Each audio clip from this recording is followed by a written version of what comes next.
മയക്കുമരുന്നിൻ്റെയും മദ്യപാനത്തിൻ്റെയും പിടിയിലമർന്നിട്ട് ലക്ഷക്കണക്കിനും കോടിക്കണക്കിനുമൊക്കെ ആസ്തി ഉണ്ടാക്കുന്ന ഒരു തലമുറ നമ്മുടെ നാട്ടിൽ ഓരോ ദിവസവും വളർന്ന് വളർന്ന് വർദ്ധിച്ചു വരികയാണ്. അല്ലാഹു നമ്മളെ കാത്തുരക്ഷിക്കട്ടെ. എൻ്റെ ഉപ്പമാരോട് ഞാൻ പറയട്ടെ, ഉമ്മമാരോട്, നല്ല ഹലാലായ ഇസ്ലാമിക അന്തരീക്ഷത്തിലുള്ള തൊഴിലുകൾ മക്കൾക്ക് പഠിപ്പിക്കണം.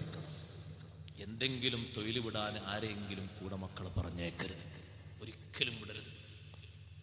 ഇന്ന് നമ്മൾ അന്വേഷിക്കുമ്പോൾ ആൺകുട്ടികളും പെൺകുട്ടികളും തൊഴിലാളികളായിട്ടുള്ള ആളുകൾ മയക്കുമരുന്നിൻ്റെയും മദ്യപാനത്തിൻ്റെയും പിടിയിൽ അമരാൻ കാരണം വീട്ടിലുള്ള രക്ഷിതാക്കളെ കുറവല്ല, പണിക്ക് പോകുന്ന ആളുകളുടെ കൂട്ടത്തിലുള്ള ഫ്രീഡം ഉപയോഗിച്ച് അവരിൽ നിന്ന് കിട്ടിയത് നുണഞ്ഞ് ആ കൂട്ടുകെട്ടിൽ നിന്ന് ഗ്രസിച്ചു വന്നതാണ് മിക്കതും. അതുകൊണ്ട് ബാപ്പമാരും ഉമ്മമാര് വളരെ ജാഗ്രതയോടെ ശ്രദ്ധിക്കണം. എൻ്റെ മകന് പണിക്ക് പോയിട്ട് വൈകുന്നേരമാകുമ്പോഴത്തിന് 500 കൊണ്ടുവന്നാൽ മതി എന്ന് ചിന്തിക്കരുത്, അങ്ങനെ ആലോചിക്കരുത്. അങ്ങനല്ല ചിന്തിക്കേണ്ടത്. ഓൻ എവിടെ പോയിട്ട് എന്തുണ്ടായിക്കൊണ്ടെന്നാലും കുഴപ്പമില്ല, ഇവിടെ പണം കിട്ടിയാൽ മതി എന്നല്ല ആലോചിക്കേണ്ടത്. അന്തസ്സോടെ ദീനിയായിട്ട് അവന് കൊണ്ടുവരുന്നത് 1 രൂപയാണെങ്കിൽ അത് മതി. പക്ഷെ അതിന് പറ്റുന്ന ആൾക്കാരുടെ കൂടെ പോകണം, അതിന് പറ്റുന്ന ആൾക്കാരുടെ കൂടെ പോകണം. നിങ്ങൾക്കറിയോ, ഞാൻ അനുഭവസ്ഥനാണ്. എൻ്റെ ദർസിൽ പഠിച്ചിരുന്ന മുമ്പ് ഒരു മുത്തഅല്ലിം, ഇടക്കാലത്ത് ആൾ ദർസ് നിർത്തിപ്പോയി. പോകുമ്പോഴേ ഞാൻ അവരോട് പറഞ്ഞു, ഒരു പക്ഷേ നല്ല തൊഴിലിലേക്കും നീ പോകുന്നത്, പക്ഷെ നീ ഒരു കാര്യം ശ്രദ്ധിക്കണം. നിന്റെ കയ്യിൽ ദുനിയാവ് വന്നു ചേരുമ്പോൾ ആ ദുനിയാവ് വികസിപ്പിക്കാനും പർവ്വതിക്കാനും അത് വളർത്തിക്കൊണ്ടുവരാനും ചരട് വലിക്കാനും നിന്റെ സഹായികൾ ഒരുപാടുണ്ടാകും. പെട്ടെന്ന് നീ പണക്കാരനാകണം, കോടിപതിയാകണം, അതിനുള്ള ഉപദേശങ്ങളൊക്കെ അവർ തരും. മാനം കളയുന്ന, അഭിമാനം കളയുന്ന ഒരൊറ്റ സംഗതിക്കും ദുനിയാവിൻ്റെ അലച്ച കയറിയിട്ട് നീ ഒരു കാര്യവും ചെയ്യരുത്. ഞാൻ അവനോട് എപ്പോഴും പറയുന്ന ഉപദേശം. അങ്ങനെ അവൻ ഗൾഫിൽ പോയി വന്നു, നല്ല ജോലിയൊക്കെ എടുത്ത് കുറച്ച് വരുമാനം കാര്യങ്ങളൊക്കെ വന്ന് നാട്ടിൽ വന്നിട്ട് നല്ല ഒരു റെന്റ് ബിസിനസ് തുടങ്ങി. എനിക്ക് കേടൊന്നുമില്ല, വാഹനം വാടക കൊടുക്കുന്ന ഒരു പണിയാണ്. വാടക അങ്ങനെ കൊടുക്കുമ്പോൾ അതിന് കൂലി അവർക്ക് കിട്ടും, അങ്ങനെ വാടക പിന്നീടും കൂലി കിട്ടും, കേടൊന്നുമില്ല. അതിന് ഒരു കച്ചവടം തന്നെയല്ലേ. ഞാൻ അവനോട് പറഞ്ഞു, ഇത് വികസിക്കും, ദുന്യാവാണ്. എന്നെ കാണാൻ വന്നപ്പോൾ ഇത് വികസിക്കും, വളരും. പക്ഷെ കുറച്ചങ്ങോട്ട് വളരുമ്പോഴേക്ക് നിന്റെ കൂടെ കൂടുന്ന ആൾക്കാരാരെങ്കിലും ഇങ്ങനൊന്നും ആയാൽ പോരാ, പെട്ടെന്ന് നമുക്കൊരു കമ്പനി 1 ഏക്കറിൽ തന്നെ 1 മാസം കൊണ്ട് തുടങ്ങണം എന്ന് നിന്നോട് പറയുമ്പോൾ നീ വേണ്ടാന്ന് പറയണം. അങ്ങനെ പറയോ ആരെങ്കിലും? അങ്ങനെ പറയോ സഹോദരങ്ങളെ? പറയില്ല. അവിടെ കുഴപ്പം. ഇന്ന് ആ ചെറുപ്പക്കാരൻ സെൻട്രൽ ജയിലിലാണ്, ദുബൈയിൽ. അറിയോ നിങ്ങൾക്ക്? യുവത്വം മുഴുവൻ ദുബൈ ജയിലിലാണ്. നിങ്ങളെ മക്കൾക്ക് നാളെ ഇത് വരണ്ടാന്ന് കരുതിയിട്ട് പറഞ്ഞാൽ, ഞാനും അവൻ്റെ ഗീബത്ത് പറഞ്ഞല്ല. നിങ്ങളെ മക്കളെ കാണുന്നവരെ കൂടെ ജോലിക്ക് വിടല്ലേ വാപ്പാരെ. നല്ല അന്തസ്സിൽ പള്ളി കമ്മിറ്റിയിലും മറ്റുമൊക്കെ പ്രവർത്തിക്കുന്ന ഉപ്പമാരോട് ഞാൻ പറയട്ടെ, മക്കളും ഭാവിയിലെത്തിയിട്ട് നിങ്ങൾ മരിച്ചിട്ട് നിസ്കരിക്കാൻ വേണ്ടി ആൾക്കാർ വരുമ്പോൾ ഈ കുട്ടികളെ അയാളെ മക്കള് എന്ന് ആൾക്കാർ ചിന്തിച്ചുകൊണ്ട് ഉള്ള ദുആന്റെ ഇഖ്ലാസ് കൂടി കളല്ലേ, നഷ്ടപ്പെടുത്തല്ലേ. അവരെ ബാപ്പ മരിച്ചത് നമ്മൾ തിരിച്ചു പോകാം, നമ്മളെ പള്ളിക്ക് നിസ്കരിക്കാന്ന് പറഞ്ഞ രംഗം കൂടി ഉണ്ടായിട്ടുണ്ട് നാട്ടിൽ. ഞാനത് കൂടി എണ്ണി പറയല്ല. അവരെ ആ 2 മക്കളെ 3 മക്കളെ അവരെ വാപ്പേ മരിച്ച് നമുക്ക് നമ്മളെ പള്ളിയിൽ നിസ്കരിച്ച പോവാം. നിസ്കരിക്കാൻ വേണ്ടി വന്ന ഉസ്താദുമാര് തിരിച്ചുപോയി. മക്കളെ മോശത്തരം കൊണ്ട്. മക്കളെങ്ങനെയാ മോശമായത്?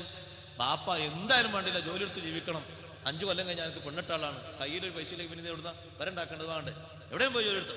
അങ്ങനല്ല പറഞ്ഞേക്കണ്ടേ, അങ്ങനെ പെർമിറ്റ് കൊടുക്കണ്ടേ. ഭാവി തകരാത്ത, ഒരിക്കലും തകർച്ച വരാത്ത കൂട്ടുകാരോടൊപ്പം മാത്രമേ വിടാവൂ. ഒരു ചെറിയ സംശയം അവന്റെ ഭാഗത്തുനിന്ന് വരുന്നെങ്കിൽ ഒരിക്കലും അരുത്, കേൾക്കരുത്. ഭാവി പോകും. ഈ കുട്ടിനെ പ്രേരിപ്പിച്ചു. ആ ചെറുപ്പക്കാരൻ നല്ല ഇങ്ങനെ റെന്റൊക്കെ ചെയ്ത് ഇങ്ങനെ വളരെ അവനെ കറക്കി. കൂടുള്ള കൂട്ടുകാരെ അവനോട് പറഞ്ഞു, ഇതൊന്നും കാര്യമില്ല, ഇവിടെ നിന്ന് മയക്കുമരുന്ന് അവിടെ കൊണ്ടുപോയി കൊടുക്കാൻ, കിലോ കണക്കിന് മയക്കുമരുന്ന് കൊണ്ടുപോയി കൊടുക്കാൻ പറഞ്ഞു. പിടിയിലായി സഹോദരങ്ങളെ. അല്ലാഹു തആല സലാമത്ത് കൊടുക്കട്ടെ. അബദ്ധത്തിലാണ്, ദുനിയാവ് മോഹിച്ചിട്ട് അങ്ങനെയൊക്കെ സംഭവിച്ചത്. രക്ഷപ്പെടുത്തി കൊടുക്കട്ടെ. നമ്മൾ ആലോചിക്കണം, നമ്മൾ ചിന്തിക്കണം, ശരിക്കും നമ്മൾ നന്നായി ആലോചിക്കണം. 1-2 ആൾക്കാരെ കഥ ഇങ്ങനല്ല, ഇഷ്ടം പോലെ ആൾക്കാരുണ്ട്. ദുനിയാവിന്റെ ഹിർസ് കൂടിയിട്ട് നമുക്കിങ്ങനെ തോന്നുകയാണ്.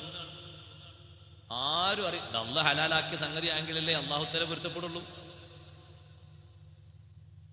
ചില ആൾക്കാരൊക്കെ ചിന്തിക്കണം, കള്ള് കുടിച്ചു പിന്നെ പ്രശ്നമുള്ളൂ, മയക്കുമരുന്ന് അത്ര വലിയ പ്രശ്നം, അതിനെക്കാരും ഡേഞ്ചർ സാധനമാണ്. കുല്ലു മുസ്കിരിൻ ഖംറുൻ, എല്ലാ മുസ്കിറും ഖംറാണെന്ന് സയ്യിദുനാ റസൂലുള്ളാഹി. മുസ്കിറിന്റെ സ്വഭാവം ഉള്ളതാണ്, അതിന്റെ ഡേഞ്ചർ സ്വഭാവം ബുദ്ധി പോലും തകർത്ത് തരിപ്പണമാക്കി കളയുന്ന. ഒന്ന് പല്ലിന്റെ ഇടയിൽ വെച്ചാൽ, ഒന്ന് നാക്കിലേക്ക് വെച്ചാൽ, ഒന്ന് മൂക്കിലേക്ക് വലിച്ചാൽ, ഒന്ന് ഞരമ്പിലേക്കൊന്ന് സിറിഞ്ച് ചെയ്താൽ മണിക്കൂർ കണക്കിന് ബോധം കെട്ട് കിടക്കുന്ന ഡേഞ്ചർ സാധനങ്ങളാണ്. അതാ കള്ളിന്റെ അത്ര പ്രശ്നമില്ലാറ്, അതിനേക്കാളും ഡിഗ്രി കൂടുതലാണ്. ഒരിക്കലും അരുത്. ദുഷിച്ച കൂട്ടുകാരുടെ കൂടെ കൂടിയിട്ട് സാമ്പത്തിക വർധനവ് മാത്രം ലക്ഷ്യം വെച്ച് ചെറുപ്പക്കാരെ യുവത്വം നശിപ്പിക്കരുത്. അൽ മർഉ അലാ ദീനി ഖലീലിഹി, മനുഷ്യൻ അവന്റെ കൂട്ടുകാരന്റെ സിദ്ധാന്തങ്ങളിലാ ജീവിക്കുന്നത്. കൂട്ടുകാരന്റെ ദീൻ എങ്ങനെയാണോ അങ്ങനെയാണ് ഒരു മനുഷ്യന്റെ ദീന് വരുന്നത്. ഫൽയൻദുർ അഹദുകും മൻ യുഖാലിൽ, ഓരോരുത്തരും ചിന്തിക്കണം ആരോട് കൂട്ടുകൂട്ടണം, ആരോട് സഹവസിക്കണം. നിസ്കരിക്കാത്തവന്റെ കൂടെയാണോ നിങ്ങളെ മകന്? നിസ്കരിക്കാൻ അവന് മടിവരും. നോമ്പ് നോൽക്കാതെ നടക്കുന്നവന്റെ കൂടെയാണോ? നോമ്പ് നോൽക്കാൻ അവന് മടിവരും. ഹറാമിന് നന്നായി സുഖം കണ്ടെത്തുന്നവരുടെ കൂടെയാണോ? ഓരോ ദിവസവും ഓരോ പെണ്ണിനെ മാറി മാറി ചാറ്റ് ചെയ്യുന്നവരുടെ കൂടെയാണോ? അവന്റെ മെമ്മറിയിൽ ഇല്ലാത്ത പെണ്ണുങ്ങളില്ല. വിവാഹ ജീവിതം ഹലാലായത് എത്തുന്നതിന്റെ മുമ്പ് അവന്റെ ജീവിതത്തിന്റെ വികാര വിചാരങ്ങൾ മുഴുവനും നശിച്ചുപോയി. കാരണം അല്ലാഹ് ഹറാമാക്കിയത് അവന്റെ മുന്നിൽ സജീവമായി വരാൻ അവന്റെ കൂട്ടുകാര് മുഖേന കഴിഞ്ഞപ്പോ, കൂട്ടുകാര് പിന്തുണ കൊടുത്തപ്പോ അവന് മാറിപ്പോയി. ചീത്ത കൂട്ടുകാരിൽ നിന്ന് നല്ല കൂട്ടുകാരെ സ്വീകരിച്ചാൽ ജീവിതത്തിന് മാറ്റം വരുമോ? മാറ്റം വരും. ഒരു ചെറുപ്പക്കാരനായ നല്ല ആരോഗ്യമുള്ള ഒരു ചെറുപ്പക്കാരൻ സയ്യിദുനാ റസൂലുള്ളാഹി സ്വല്ലല്ലാഹു അലൈഹി വസല്ലം തങ്ങൾ അടുത്ത് വന്നിട്ട് പറഞ്ഞു, അല്ലാഹുവിന്റെ റസൂലേ, എനിക്കൊരുപാട് ദുസ്വഭാവങ്ങളുണ്ട്. ഞാൻ വ്യഭിചരിക്കുന്ന ആളാണ്, മോഷണം നടത്തുന്ന ആളാണ്, കള്ളം പറയുന്ന ആളാണ്, ദുഷിച്ച സ്വഭാവങ്ങൾ മദ്യപിക്കുന്ന ആളാണ്. എല്ലാം കൂടെ ഒഴിവാക്കിയിട്ട് ഇസ്ലാമിലേക്ക് വരാൻ എനിക്ക് സാധിക്കൂല. ഏതെങ്കിലും ഒന്ന് മാത്രം വിടാൻ തങ്ങൾ പറഞ്ഞാൽ ആ ഒന്ന് മാത്രം ഒഴിവാക്കിയിട്ട് ഞാൻ ഇസ്ലാമിലേക്ക് വരും. അത് നീ ഒരുക്കമാണോ? ഞാൻ അതിന് ഒരുക്കമാണ്. എങ്കിൽ നീ ഇസ്ലാം സ്വീകരിച്ചോ. ഒരൊറ്റ കാര്യമേ നിന്നോട് ഞാൻ പറയുന്നുള്ളൂ, കളവ് ഒരിക്കലും നീ പറഞ്ഞുകൂടാ. മുത്തുനബി സല്ലല്ലാഹു അലൈഹി വസല്ലമ തങ്ങളെന്ന ഏറ്റവും നല്ല ഖലീലിനെ കിട്ടിയപ്പോ അല്ലാഹുവിന്റെ റസൂലിൽ നിന്ന് ഉപദേശം സ്വീകരിച്ച് ഷഹാദത്ത് കലിമ ചൊല്ലിയ ചെറുപ്പക്കാരൻ വീട്ടിലെത്തിയിട്ട് വൈകുന്നേരമതാ അവന്റെ കൂടെ നടക്കുന്ന കൂട്ടുകാര് വന്നിട്ട് പറയുന്നു, നീ വരുന്നോ? ഇതുവരെ കാണാത്ത, ഇതുവരെ രുചിക്കാത്ത മധുര 17കാരിയായ അമ്പരച്ചുംബിയായ ഒരു പെണ്ണുണ്ട്. നീ ഒരുക്കമാണോ? നീ വരുന്നോ? കൂട്ടുകാരൻ കുറച്ചു നേരം ചിന്തിച്ചിട്ട് പറയുന്നു, സുഹൃത്തുക്കളെ, ഞാനില്ല. എന്തേ കാരണം? മുത്തുനബി തങ്ങളോട് ഞാനൊരു വാഅദ് ചെയ്തിട്ടുണ്ട്, ഒരു വാഗ്ദത്തം ചെയ്തിട്ടുണ്ട്, കള്ളം പറയൂലാന്ന്. നാളെ ഞാൻ മദീനത്തേക്ക് പോകേണ്ടി വന്നാൽ നിങ്ങളെ കൂടെ ഞാൻ ഇന്ന് വന്ന് ആ പെണ്ണുമായി അവിഹിത വേഴ്ച നടത്തിയിട്ട് നബി തങ്ങൾ എന്നോട് നീ വ്യഭിചരിച്ചോ എന്നെങ്ങാനും ചോദിച്ചാൽ എന്റെ മാനം കാക്കാൻ ഞാൻ ഇല്ലെന്ന് പറയണം. അത് കളവല്ലേ? കളവ് പറയില്ല എന്നല്ലേ ഞാൻ കൈപിടിച്ച് പറഞ്ഞത്. സത്യം ഞാൻ പറഞ്ഞാലോ ജനങ്ങൾക്ക് മുന്നിൽ വെച്ച് എനിക്ക് 100 അടി തരും. എന്റെ മാനം പോയില്ലേ? 1 വർഷം എന്നെ നാട് കടത്തും. എനിക്ക് വലിയ പരാജയമല്ലേ സംഭവിക്കുന്നത്? ഞാനില്ല, നിങ്ങൾ പോയിക്കോ. പിറ്റത്തെ ദിവസം അതാ മോഷണ സംഘമാകുന്ന കൂട്ടുകാര് വരുന്നു. നല്ലൊരു വീടുണ്ട്, വീട്ടുകാരിന്ന് രാവിലെയാ പോയത്. ഇതുവരെ നമ്മൾ പ്രവേശിക്കാത്ത വീടാണ്. ആഭരണങ്ങൾ ഇഷ്ടം പോലെ വീട്ടിലുണ്ടാകാൻ ചാൻസ് ഉണ്ട്. നല്ല സമ്പന്നരാണ്. നീ വരുന്നോ? അല്പനേരം ചിന്തിച്ച് ചെറുപ്പക്കാരൻ പറഞ്ഞു, ഇല്ലേ ഇല്ല. എന്തേ നീ വരാത്തത്? ഞാൻ നിങ്ങളെ കൂടെ വന്ന് മോഷണം നടത്തിയാൽ, മോഷണത്തിൽ പങ്കാളിയായാൽ നാളെ പിറ്റേന്ന് മദീനയിലെത്തുമ്പോ നീ മോഷ്ടിച്ചോ എന്ന് ചോദിച്ചാല് അതേ എന്ന് പറഞ്ഞാല് എന്റെ വലത്തെ കൈയിന്റെ കഫിന്റെ ഭാഗം മുറിച്ചു മാറ്റും, എന്നേക്കുമായി എനിക്ക് അപമാനമാണ്. ഇല്ലെന്ന് പറഞ്ഞാലോ അത് കളവല്ലേ? കളവ് ഞാൻ പറയില്ല എന്നല്ലേ പറഞ്ഞത്? ആരംഭ റസൂലുള്ളാഹി സ്വല്ലല്ലാഹു അലൈഹി വസല്ലമ തങ്ങളെ കൂടെ ഒരൊറ്റ മിനിറ്റ് സൗഹൃദം പാലിച്ച് ഒരൊറ്റ വസിയ്യത്ത് സ്വീകരിച്ചപ്പോഴേക്ക് ചെറുപ്പക്കാരൻ നന്നായി പോയി. ഒരാഴ്ച കഴിഞ്ഞിട്ട് മദീനയിൽ വന്നിട്ട് പറഞ്ഞു, അല്ലാഹുവിന്റെ റസൂലേ, വല്ലാത്തൊരു തീരുമാനമാണ് തങ്ങൾ പറഞ്ഞത്. ഒരൊറ്റ കാര്യം എന്നിൽ നിന്ന് ഒഴിവാക്കാൻ പറഞ്ഞപ്പോഴേക്ക് വ്യഭിചാരം ഒഴിവായി പോയി, മോഷണം ഒഴിവായി പോയി, കൊലപാതകം ഒഴിവായി പോയി, അക്രമം ഒഴിവായി പോയി, എല്ലാ ദുഷിച്ച സംഗതികളും ഒഴിവായി പോയി. തങ്ങൾ തലവനെയാണല്ലോ പിടിച്ചു കെട്ടിയത്. അതേ, തലവനെയാണ് പിടിച്ചു കെട്ടിയത്. ഇന്നൽ കദിബ യഹ്ദീ ഇലൽ ഫുജൂർ വ ഇന്നൽ ഫുജൂറ യഹ്ദീ ഇലൻ നാർ. കള്ളം പറയുന്നത് സർവ്വ അനാവശ്യങ്ങളിലേക്കും പ്രേരിപ്പിക്കും, എല്ലാ അനാവശ്യങ്ങളിലേക്കും നിന്നെ ചേർത്തിക്കൊണ്ടുപോകും. വ ഇന്നൽ ഫുജൂറ യഹ്ദീ ഇലൻ നാർ. അനാവശ്യങ്ങൾ നിന്നെ നരകത്തിലേക്ക് കൂട്ടിക്കൊണ്ടുപോകും. ആ അനാവശ്യങ്ങൾ മൊത്തം ആ ചെറുപ്പക്കാരിൽ നിന്ന് ഒഴിവായിട്ട് സംശുദ്ധനായി പോയി. ദുസ്വഭാവമുള്ളവരുടെ കൂടെ കൂടരുത്. ആഖിറത്തിലും നമ്മൾ അവരെ തെരഞ്ഞു നടക്കും. പക്ഷേ സഹോദരങ്ങളെ, സഹായിക്കാൻ വരില്ല. അൽ അഖില്ലാഉ യൗമഇദിൻ ബഅദുഹും ലിബഅദിൻ അദുവ്വുൻ ഇല്ലൽ മുത്തഖീൻ.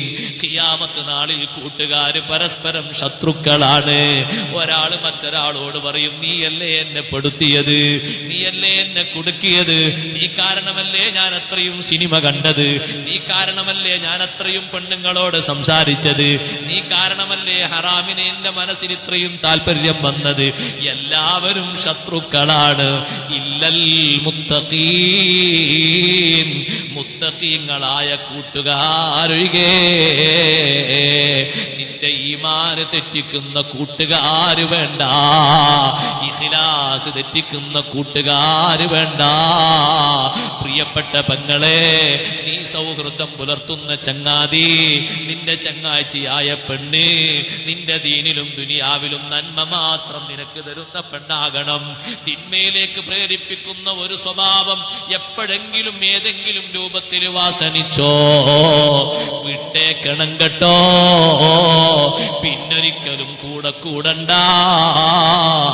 ഖല്ലി ഖില്ലി ഖുല്ലതൽ ഖിദ്ലാനി ഖൗഫൽ ഖാതിമാ ഖാലിൽ ഖലീലൻ ഖാമിലൽ വസ്ഫി മിനൽ ഖൽഖാലി ഖാൽ. കൂട്ടുകാരാ, അന്ത്യം മോശമാക്കുന്ന കൂട്ടുകാരെ കൂടെ കൂടിയിട്ട് ആഖിറത്തിൽ കൈകടിക്കേണ്ട ദുരവസ്ഥ ഉണ്ടായിക്കൂടാ. ബാപ്പമാരെ ഉമ്മമാരെ ബഹുമാനിച്ച് ജീവിക്കുമ്പോ നിന്റെ കൂട്ടുകാരൻ നിന്റെ കൂട്ടുകാരി അവരുടെ വീട്ടിലെ ബാപ്പാനോട് ഉമ്മാനോട് ചെയ്യുന്ന കഥ പറഞ്ഞപ്പോ നീ വീട്ടിൽ വന്നിട്ട് ബാപ്പാനോട് സംസാരിക്കുമ്പോ ഉമ്മാനോട് സംസാരിക്കുമ്പോ നിന്റെ സംസാരത്തിൽ ഇതുവരെ കാണാത്ത കയർക്കുന്ന ശൈലി, ബഹുമാനത്തിനെതിരാകുന്ന ശൈലി കാണുമ്പോ ഉമ്മ ചിന്തിക്കുന്നു, പടച്ചോനെ, എന്റെ മകൾ ഇതുവരെ പറയാത്തൊരു വാക്കാണ് ഇന്ന് പറഞ്ഞത്, എന്റെ മോൻ ഇതുവരെ പറയാത്തൊരു വാക്കാണ് പറഞ്ഞത്, എവിടുന്നാണ് ഇവരത് കിട്ടിയത്? അന്വേഷിക്കണം ഉപ്പമാരെ. അവന്റെ കൂട്ടുകാരൻ അവന്റെ വീട്ടില് ബാപ്പാനെ തെറി വിളിക്കുന്നവനാണ്, ഉമ്മാനെ അടിക്കുന്നവനാണ്. ബാപ്പയും ഉമ്മയും ഇവനെ പേടിച്ചുകൊണ്ട് അവൻ പറയുന്നതൊക്കെ സമ്മതിച്ചുകൊണ്ട് മുന്നോട്ട് നീങ്ങുന്നവരാണ്. ആ കഥയും ആ ഐഡന്റിറ്റിയും നിങ്ങളെ മകനിലേക്ക് മകളിലേക്ക് പതുക്കെ പതുക്കെ വരുന്നു. ആ ബന്ധം നിർത്തണേ. ആ സുഗമമായ സൗഹൃദം മുന്നോട്ട് കൊണ്ടുപോകാൻ ഒരിക്കലും സമ്മതിക്കല്ല. എക്കാലത്തും നാശം പിടിച്ച മോനായി ബാപ്പയെ വെറുക്കുന്ന മോന്, ഉമ്മയെ വെറുക്കുന്ന മോന്, ബാപ്പക്ക് ഉമ്മക്ക് ഇടങ്ങേറ് ചെയ്യുന്ന മക്കള് അവര് നന്നാകുമോ? ഗുണം പിടിക്കുമോ? ഇല്ലേ ഇല്ല. മകന് വീട്ടിൽ വന്നപ്പോ ബാപ്പ പറഞ്ഞു, മോനെ നിസ്കാരത്തിന്റെ സമയമായി, പെട്ടെന്ന് നീ ഇതുവരെ നിസ്കരിച്ചില്ലേ, കുളിച്ചു മാറ്റിയിട്ട് വേഗം നിസ്കരിക്കണം, നിസ്കാരപ്പ കള്ളാവൂലേ. അപ്പൊ മകൻ പറഞ്ഞു, അപ്പൊ അങ്ങനെ നിസ്കരിച്ചിട്ടൊന്നും വലിയ കാര്യമില്ല. സുബ്ഹാനല്ലാഹ്, ഇവനെന്താ എങ്ങനെ പറയും നിസ്കരിച്ചിട്ട് കാര്യമില്ല, ഇത്തിരി കാര്യം പറയാം, നിസ്കരിച്ചിട്ട് കാര്യമില്ല, ഇന്നലൊക്കെ നിസ്കരിച്ച ആൾ ഇന്ന് നിസ്കരിച്ചിട്ട് കാര്യമില്ല. നോക്കുമ്പോ സഹോദരങ്ങളെ, നിങ്ങളെ മകൻ ഒരു യുക്തിവാദിയാണ് കൂട്ടുകാരനായി കൂട്ടിയത്, ഒരു നിരീശ്വരവാദിയാണ് കൂട്ടുകാരനായി കൂട്ടിയത്. അവൻ പറഞ്ഞു കൊടുക്കുന്ന മെത്തേഡുകളാണ് ഇവന്റെ ജീവിതത്തിൽ പതുക്കെ പതുക്കെ വരുന്നത്. മതനിഷേധിയായിട്ട് ഇസ്ലാമിനെ നിഷേധിച്ച്, നിസ്കാരത്തെ നിഷേധിച്ച്, ബാപ്പാനെ നിഷേധിച്ച്, അള്ളാനെ നിഷേധിച്ച് അതിലേക്ക് വരിക. പെട്ടെന്ന് ശ്രദ്ധിക്കണം, പെട്ടെന്ന് ശ്രദ്ധിക്കണം, അല്ലെങ്കിൽ ആ മകനെ പിടുത്തം കിട്ടൂല. ബാപ്പയും ഉമ്മയും മരിച്ചു എന്ന് പറഞ്ഞാൽ കുട്ടി പറയും അൽഹംദുലില്ലാ, കുറെ കാലത്തേക്ക് ആ ശല്യം ഒഴിവായല്ലോ എന്ന് പറയും. അങ്ങനെ പറഞ്ഞു മക്കള്. ഞാൻ അതിന്റെ ഐഡന്റിറ്റി ഒന്നും പറയില്ല. ഇസ്ലാമീയത്തൊക്കെ കളഞ്ഞ മക്കള്, കൂട്ടുകാരെ കൂടെ കൂടിയിട്ട് അള്ളാഹുവിനെ വരെ ചോദ്യം ചെയ്യുന്ന മക്കള്, എടാ നിന്റെ ബാപ്പ മരിച്ചിട്ടുണ്ട് എന്ന് ഫോൺ കോൾ വന്നെന്ന് പറഞ്ഞപ്പോ ക്യാമ്പസിൽ പഠിക്കുന്ന കുട്ടി എന്താ പറയുന്നറിയോ, ഒരുപാട് കാലത്തേക്ക് ആ ശല്യം ഒഴിവായല്ലോ. നമ്മൾ ആലോചിക്കണം, നമ്മൾ ചിന്തിക്കണം, നമ്മളെ മക്കൾ ഏത് സമാനിലേക്കാ പോകുന്നത്, ഏത് തരത്തിലേക്കാ പോകുന്നത് ആലോചിക്കാനാണ് ഞാനിത് പറയുന്നത്. കഥകളും വിഷയങ്ങളൊക്കെ പറയാൻ ഒരുപാട് എമ്പാടുണ്ട്. ബാപ്പാനെ ഉമ്മാനെ ബഹുമാനിക്കുന്ന മക്കള് അത്ര നല്ല മക്കൾ, അത്ര സ്വാലിഹ്യങ്ങളായ മക്കൾ ആരാ? നമ്മൾ നമ്മളെ ബാപ്പാനെ ഉമ്മാനെ ബഹുമാനിച്ചു, ശരിയാണ്. അതുപോലെ നമ്മളെ മക്കളും ആയിത്തീരണം എന്ന് നമ്മളെ മനസ്സിലൊക്കെ ആഗ്രഹമുണ്ട്. പക്ഷെ അതിന് നല്ലോണം ശ്രദ്ധിക്കണം. അവർ യുവത്വം അപ്പുറത്ത് ചേറ് പിടിച്ച് കിടക്കുന്ന ദുസ്വഭാവം മാത്രം ശീലിച്ച് ബാപ്പാനെ അടിച്ച് തള്ളിയിടുന്നവനാണ് നിങ്ങളെ മോന്റെ കൂട്ടുകാരൻ. ഉമ്മാനോട് കസർത്ത് കയർത്ത് വീട്ടിൽ നിന്ന് ഇറങ്ങിയിട്ട് ചങ്ങാതിയുടെ കൂടെ വീട്ടിൽ താമസിക്കുന്ന കൂട്ടുകാരിയാണ് നിങ്ങളെ മോളെ കൂട്ടുകാരി. അവരുടെ സിദ്ധാന്തങ്ങളാണ് നിങ്ങളെ മക്കളിലേക്ക് പതുക്കെ പതുക്കെ മോഡലായിട്ട് വരുന്നത്. പേടിക്കപ്പെടേണ്ടതാണ്, വല്ലാതെ പേടിക്കേണ്ട വിഷയമാണ്. ബാപ്പാനെ ഉമ്മാനെ ആദരിച്ച് ബഹുമാനിക്കുന്ന കൂട്ടുകാരെ പോലെ നല്ല കൂട്ടുകാരാരാ? അവർക്കുള്ള സ്നേഹ ബഹുമാനങ്ങൾ എത്രയാ സഹോദരങ്ങളെ. ബഹുമാനപ്പെട്ട കലീമുല്ലാഹി മൂസ അലൈഹിസ്സലാം, മൂസാ നബി അലൈഹിസ്സലാം അള്ളാഹുവിനോട് ചോദിച്ചു, അള്ളാഹുവേ, എനിക്ക് ഈ ദുനിയാവെന്ന് മരിക്കുന്നതിന് മുമ്പ് ഒരു ആഗ്രഹമുണ്ട്, ആ ആഗ്രഹം നീ സാധിപ്പിച്ചു തരണം.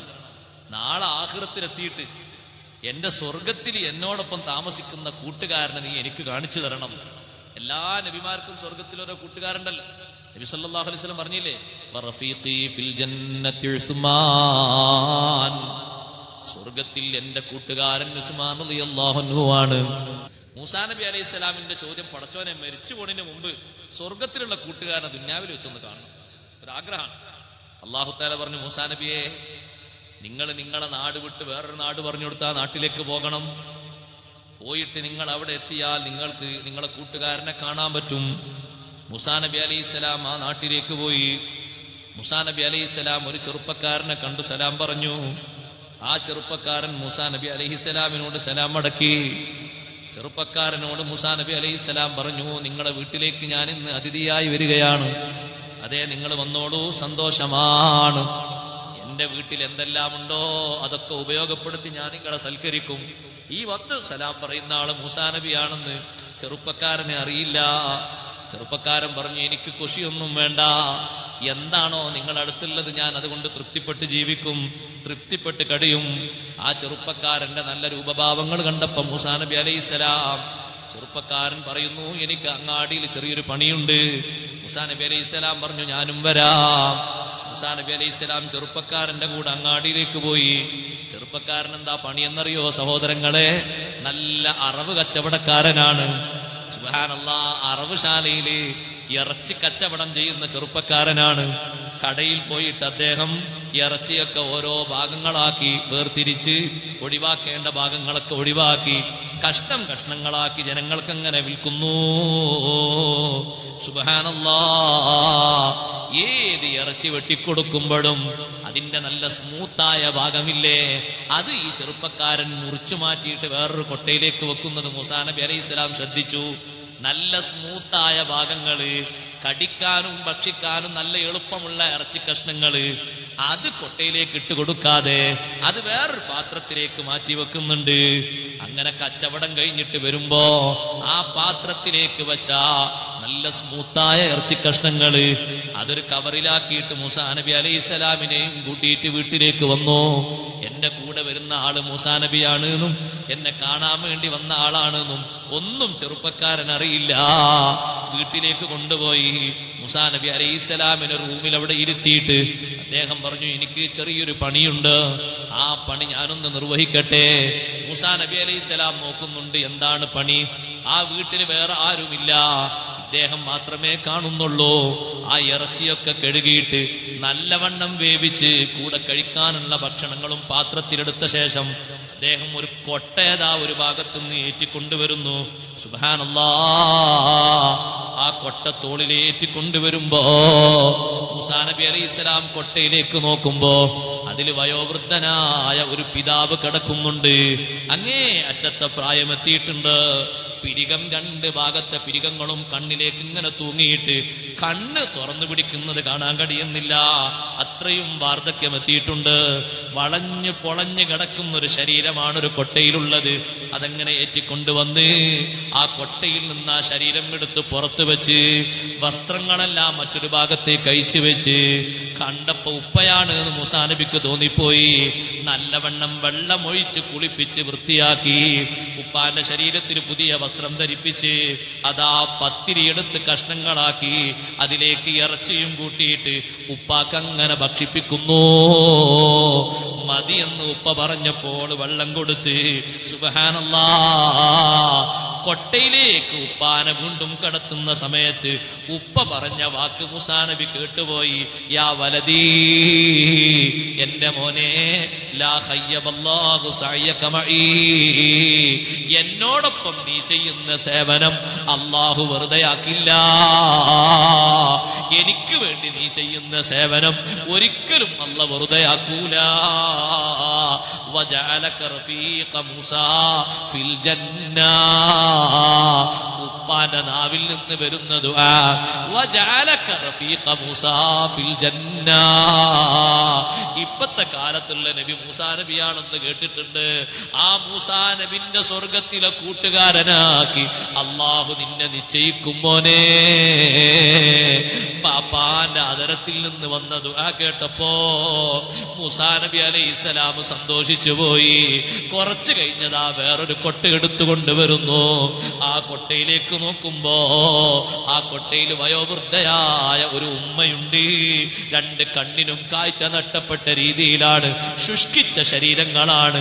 ഉമ്മയെ മകൻ കുളിപ്പിച്ചു, വസ്ത്രങ്ങൾ ധരിപ്പിച്ചു, ഭക്ഷണങ്ങളൊക്കെ കൊടുത്തു. ഉമ്മ ഭക്ഷണം മതി എന്ന് പറഞ്ഞപ്പോ വെള്ളം കൊടുത്തപ്പോ ഉമ്മ പറഞ്ഞു, അൽഹംദുലില്ലാഹ് മോനെ, ലാ ഖയ്യബല്ലാഹു സഅയക മഈ, എന്റെ കൂടെ നീ ചെയ്യുന്ന സേവനം അല്ലാഹു വെറുതെയാക്കൂല. വജഅലക അല്ലാഹു റഫീഖ മൂസാ ഫിൽ ജന്ന, മോനെ, അല്ലാഹു തആല നിന്നെ സ്വർഗ്ഗത്തിൽ മൂസാ നബിന്റെ കൂട്ടുകാരനാക്കും മോനെ. ഉമ്മയുടെ ശരീരവും കൊട്ടയിലേക്ക് വെച്ച് പഴയ വസ്ത്രങ്ങളൊക്കെ മാറ്റിയിട്ട് പുതിയ വിരിപ്പ് വിരിച്ചിട്ട് രണ്ടുപേരും കിടക്കുന്ന ഭാഗത്ത് കൊണ്ടുപോയി കിടത്തി. രണ്ടും കൂടി കണ്ടപ്പോ മൂസാ നബി അലൈഹിസ്സലാം സന്തോഷം കൊണ്ട്, വാത്സല്യം കൊണ്ട് കരഞ്ഞ് കണ്ണിൽ നിന്ന് കണ്ണീരൊലിപ്പിച്ച് വീട്ടിൽ നിന്ന് മൂസാ നബി പുറത്തിറങ്ങിപ്പോയി. മൂസാ നബിയെ സൽക്കരിക്കാൻ വേണ്ടി റൂമിലേക്ക് വന്ന് നോക്കുമ്പോ മൂസാ നബിനെ കാണുന്നില്ല. എന്റെ കൂടെ വന്ന അതിഥി എവിടെ പടച്ചോനെ? ഞാൻ നേരം വൈകിച്ചത് കൊണ്ട് ആള് പോയിപ്പോയോ? ചെറുപ്പക്കാരൻ പുറത്തേക്കിറങ്ങി പിന്നാലെ പോയി. മൂസാ നബി അലൈഹിസ്സലാമിനെ വിളിച്ചു കൊണ്ടുവന്നു. നിങ്ങൾക്ക് ഭക്ഷണം ഞാൻ ഉണ്ടാക്കിയിട്ട് നിങ്ങൾ എന്റെ അതിഥിയായി ഭക്ഷണം കഴിക്കാതെ പോകുന്നത് ശരിയല്ല. എന്റെ മനസ്സിലത് പ്രയാസമുണ്ട്, വീട്ടിലേക്ക് വരണം. നിർബന്ധിപ്പിച്ച് വീട്ടിൽ കൊണ്ടുവന്ന് ഭക്ഷണം കൊടുത്തു. ഭക്ഷണം കഴിച്ചിട്ട് മൂസാ നബി പറഞ്ഞു, സുഹൃത്തേ, ഞാൻ നിന്റെ ഭക്ഷണം ആവശ്യമായി വന്നതല്ല. ഞാൻ അല്ലാഹുവിനോട് എന്റെ സ്വർഗത്തിലെ കൂട്ടുകാരനെ കാണിച്ചു തരാൻ പറഞ്ഞപ്പോ നിന്റെ ഈ നാട്ടിലേക്ക് വരാനാണ് അല്ലാഹു തആല പറഞ്ഞത്. നിന്റെ അടയാളങ്ങളൊക്കെ റബ്ബെന്നോട് പറഞ്ഞ അടയാളങ്ങളാണ്. അപ്പൊ ചോദിച്ചു, നിങ്ങൾ ആരാണ്? ചെറുപ്പക്കാരൻ ചോദിക്കുന്നു, നിങ്ങൾ ആരാണ്? എന്നെ അറിയില്ലേ? അന മൂസ ബിനു ഇമ്രാൻ. രണ്ട് കൊട്ടയിൽ വെച്ചും ബാപ്പയും ഉമ്മയും നിങ്ങൾ ദുആ ചെയ്തില്ലേ സ്വർഗത്തിൽ മൂസാ നബിന്റെ കൂട്ടുകാരനാക്കണമെന്ന്? ആ മൂസാ നബിയാണ് മോനെ ഞാൻ, നിങ്ങൾ എന്റെ സ്വർഗത്തിലെ കൂട്ടുകാരൻ തന്നെ. ഇതുപോലെ ബാപ്പക്ക് ഖിദ്മത്ത് ചെയ്യുന്നൊരു കൂട്ടുകാരൻ എനിക്ക് മതി, ഉമ്മക്ക് ഖിദ്മത്ത് ചെയ്യുന്നൊരു കൂട്ടുകാരൻ എനിക്ക് മതി. ബാപ്പക്കും ഉമ്മക്കും നല്ലോണം ഖിദ്മത്ത് ചെയ്യുന്നവൻ പടച്ച റബ്ബിനെ പേടിയുള്ളവനാ, അല്ലാഹുവിനെ അനുസരിക്കുന്നവനാ. സ്വന്തം ശരീരത്തോട് വിനയം കാണിച്ചുകൊണ്ടല്ലേ ഇത്ര പ്രായമുള്ള ബാപ്പാനെയും ഉമ്മാനെയും പരിപാലിച്ച് സന്തോഷത്തോടെ ഖിദ്മത്ത് എടുക്കുന്നത്. മൂസാ നബിയാണെന്ന് കേട്ടപ്പോ ചെറുപ്പക്കാരൻ ബോധം കെട്ടു വീണു. സുബ്ഹാനല്ലാഹ്. ബോധം തെളിഞ്ഞ ഉടനെ ബാപ്പാന്റെയും ഉമ്മാന്റെയും അടുത്ത് പോയിട്ട് പറഞ്ഞു, ഉമ്മാ ഉപ്പാ നിങ്ങളെ ദുആ അല്ലാഹ് സ്വീകരിച്ചിരിക്കുന്നു. എന്റെ കൂടെ വീട്ടിലേക്ക് വന്ന ഈ അതിഥിയില്ലേ, ഇത് മൂസാ നബിയാണ് ഉമ്മാ. രണ്ടുപേരും അത് കേട്ടപ്പോ ഒരു ശബ്ദം രണ്ടുപേരും പുറപ്പെടുവിച്ചു. മൂസാ നബി അലൈഹിസ്സലാം നോക്കുമ്പോ ബാപ്പയും ഉമ്മയും മരണപ്പെട്ടുപോയി. മകന് കിട്ടേണ്ട സന്തോഷം അവര് ജീവിതകാലത്ത് ദ്വാരുന്ന ദുആ അല്ലാഹ് സ്വീകരിച്ചു എന്നറിഞ്ഞപ്പോ ഇനി ഞങ്ങളെ മകന് ഞങ്ങള് ഭാരമായി ഇവിടെ നിൽക്കണ്ട, ഞങ്ങളെ ആഗ്രഹം സാധിച്ചല്ലോ, ഇനി അല്ലാഹുവിന്റെ അടുത്തേക്ക് നീങ്ങിയാൽ മതി. ബാപ്പയും ഉമ്മയും വഫാത്തായപ്പോ മൂസാ നബി അലൈഹിസ്സലാം നിസ്കാരത്തിന് നേതൃത്വം നൽകി. മരിക്കുന്നത് വരെ ആ ചെറുപ്പക്കാരൻ പിന്നെ മൂസാ നബിന്റെ കൂടെയാണ്. അല്ലാഹു നമ്മളെ ബാപ്പക്കും ഉമ്മക്കും ഖിദ്മത്തെടുക്കുന്ന നല്ല മക്കളാക്കി അല്ലാഹു നമ്മളെ കബൂലാക്കട്ടെ. വളർന്നു വരുന്ന നമ്മുടെ യുവതലമുറയെ ബാപ്പാനെ ഉമ്മാനെ അനുസരിക്കുന്ന, സ്നേഹിക്കുന്ന, പൊന്നുപോലെ നോക്കുന്ന, പടച്ച റബ്ബിനോട് നല്ല ശുക്റുള്ള മക്കളാക്കി അല്ലാഹു വളർത്തി തരട്ടെ. അല്ലാഹു നമ്മുടെ സദസ്സ് കബൂലാക്കി തരട്ടെ. നമ്മുടെ ഈ സദസ്സ് അല്ലാഹു ദുആഇന് ഇജാബത്തുള്ള നല്ല സദസ്സാക്കി അല്ലാഹു സ്വീകരിക്കുമാറാകട്ടെ.